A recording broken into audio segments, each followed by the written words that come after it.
kita bertemu lagi di praktikum acara yang ketiga, yaitu teknik pembuatan media. Jadi kalau kita mau mempraktikum di mikrobiologi itu, kita harus menyiapkan media untuk tempat tumbuh dan berkembang biaknya mikroorganisme yang akan kita teliti. Jadi nggak boleh sembarangan medianya ya, tidak boleh sembarangan. Misalnya kita mau beternak bebek, nah berarti kan kita harus siapkan apa makanan yang disukai bebek, tempat tinggalnya si bebek itu harus disediakan.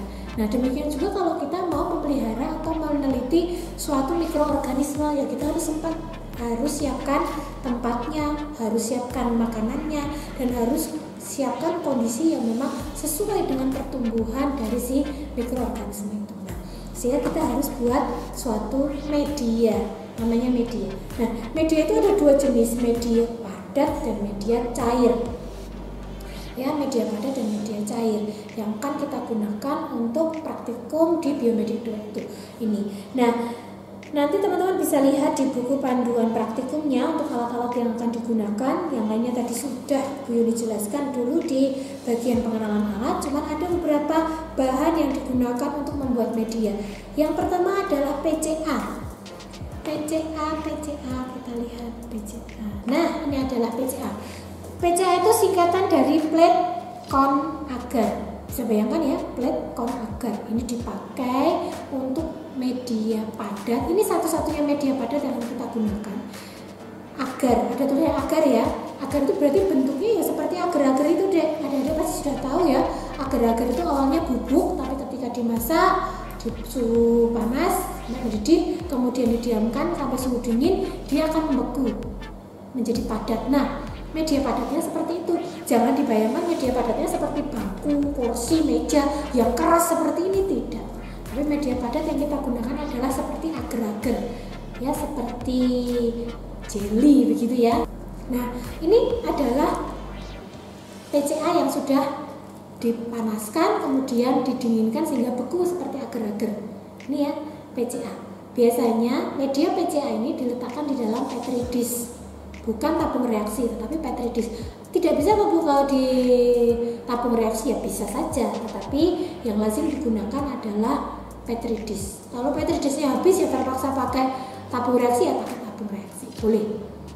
Gitu ya. Jadi ini adalah PCA, plate con agar, satu-satunya media padat yang kita gunakan dalam praktikum Biomedik 2. Nah, PCA cara membuatnya nanti bisa dicek di buku panduan praktikum ya, dengan menimbang bahan, sesuaikan, kemudian 23,4 gram per liter. Nah, kemudian nanti dilarutkan menggunakan aquades 100 ml, kemudian dididihkan ya, sambil diaduk biar homogen.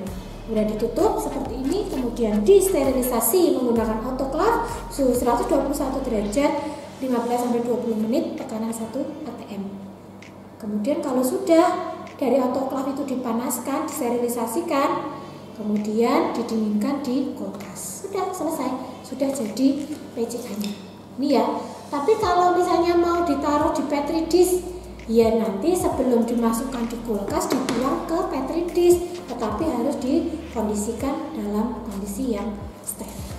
Oke, itu ya untuk yang PCA. Dipakai untuk apa? Untuk media padat, untuk menanam jamur bisa, menanam bakteri bisa, kemudian menanam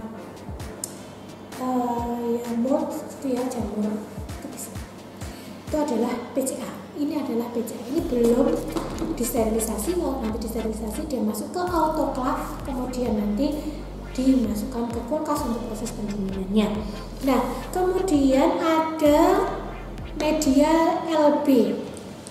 LB itu singkatan dari apa? LB itu singkatan dari laktosa broth ini. Laktosa broth. Ini kalau di buku panduan praktikum itu ada dua jenis. Ya, dua jenisnya. Ada LB single strength. Itu nanti kalian nimbang LB-nya ini hanya 0,5 saja atau 1,3 gram.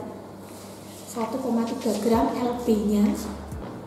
Kemudian nanti dilarutkan menggunakan aquades 100 ml, kemudian diaduk sampai homogen.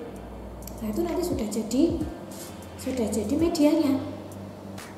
Oke ya. Nah, tapi harus dalam kondisi yang steril. Oke ya. Itu sterilisasinya bisa menggunakan apa? Bisa di autoclave menggunakan suhu 121 derajat selama 15 sampai 20 menit, tekanan 1 atm.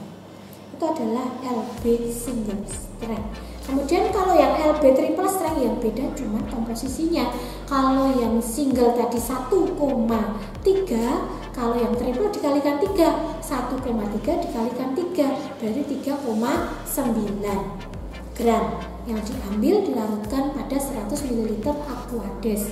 Kemudian bisa dibagi-bagi ke dalam tabung reaksi, kemudian nanti diikat tabung reaksinya, disterilisasikan menggunakan autoclave suhu 121 derajat, tekanan 1 atm.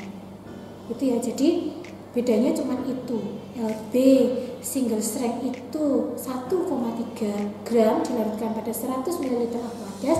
Kalau yang triple strength itu dikalikan 3, berarti 1,3 dikali 3, 3,9 dilarutkan pada 100 ml air.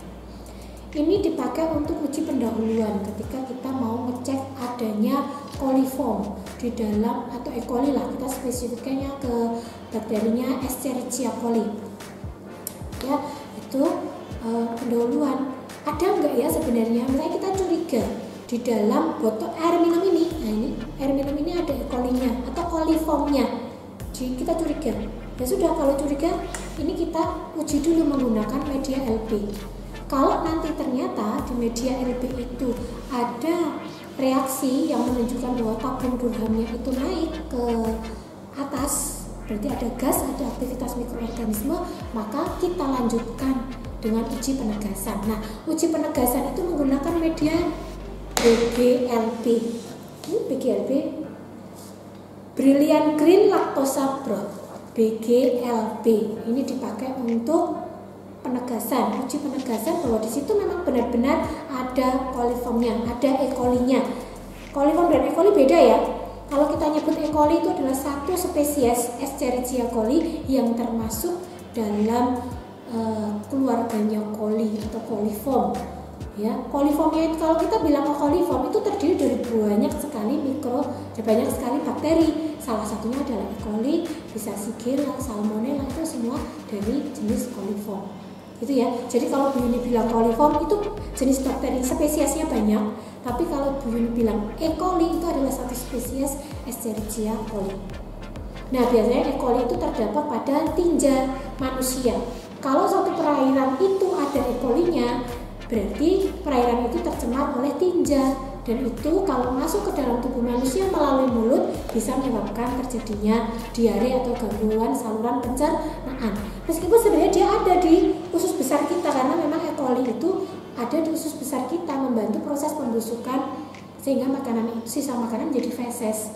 Tetapi kalau itu masuk melalui mulut, dia akan melewati saluran pencernaan yang lain. Nah, itu yang berbahaya, itu bisa menyebabkan terjadinya penyakit atau gangguan kesehatan saluran pencernaan. Itu ya. Ini adalah BGLB. Bagaimana cara membuatnya? Ditimbang 4 gram BGLB, kemudian dilarutkan pada 100 ml air. Kemudian dibagi-bagi pada tabung reaksi ya. Tabung reaksi kalau ini ada 10 ml, berarti kalau masing-masing 100 ml, kalau masing-masing tabung reaksi isinya 10 ml, berarti nanti dia dapat dibagi dalam 10 tabung reaksi. Ini adalah contoh media BGLB yang sudah dituangkan di dalam tabung reaksi. Di dalamnya ini ada tabung Durhamnya. Kalau di sini memang ada coliformnya atau ada E. coli-nya, dia akan naik tabung Durhamnya karena berisi gelembung udara. Ini ya, hijau warnanya. Namanya saja Brilliant Green, ya warnanya hijau. Ini adalah BGLB. Itu ya. Kebetulan untuk lactosa broth kita belum ada contohnya, tetapi nanti akan dibagikan video tutorial praktikum terkait pembuatan media. Lah, lalu apa yang harus dituliskan di dalam hasil dan pembahasan? Di bagian hasil mengikuti di buku petunjuk praktikum ya. Bagaimana kandungan medianya apa, fungsi medianya untuk apa, untuk pemeriksaan apa, kemudian warnanya apa, itu silakan nanti tuliskan di bagian hasil. Kemudian pembahasannya adalah yang jelas adalah pengertian media itu apa, fungsinya untuk apa, proses pembuatannya bagaimana. Tadi yang sudah dijelaskan secara singkat. Bagaimana cara membuat PCA, bagaimana cara membuat LB single dan triple, bagaimana membuat BGLB, bagaimana sterilisasinya, untuk apa sterilisasi itu, kenapa menggunakan autoclave, itu silahkan dibahas. Ya, kemudian fungsi dari masing-masing media itu apa, PCA fungsinya untuk apa, LB fungsinya untuk apa, BGLB fungsinya untuk apa, itu harus jelas. Dan hasil praktikum dibandingkan dengan teori. Itu semua sudah ada di buku petunjuk praktikum, jadi teman-teman mengikuti itu. Boleh ditambahkan dari sumber yang lain, teori-teori yang lain, bisa dari materi buku, dari materi perkuliahan sudah diberikan. Dan juga jangan lupa kalau kalian mengambil dari tulisan orang atau mengambil dari buku, jurnal, itu harus ada citasinya, dan minimal ada 3 pustaka yang harus dituliskan di dalam daftar pustaka. Oke adik-adik, silakan untuk belajar untuk praktikum selanjutnya, yaitu pemeriksaan angka kuman alat makan metode plate. Kemudian nanti jangan lupa juga untuk mengumpulkan laporannya sebelum praktikum minggu depan dilaksanakan. Belajar untuk pretest karena merupakan salah satu penilaian dari praktikum. Begitu, dulu cukupkan, tetap sehat, tetap menjaga protokol kesehatan, dan assalamualaikum warahmatullahi wabarakatuh.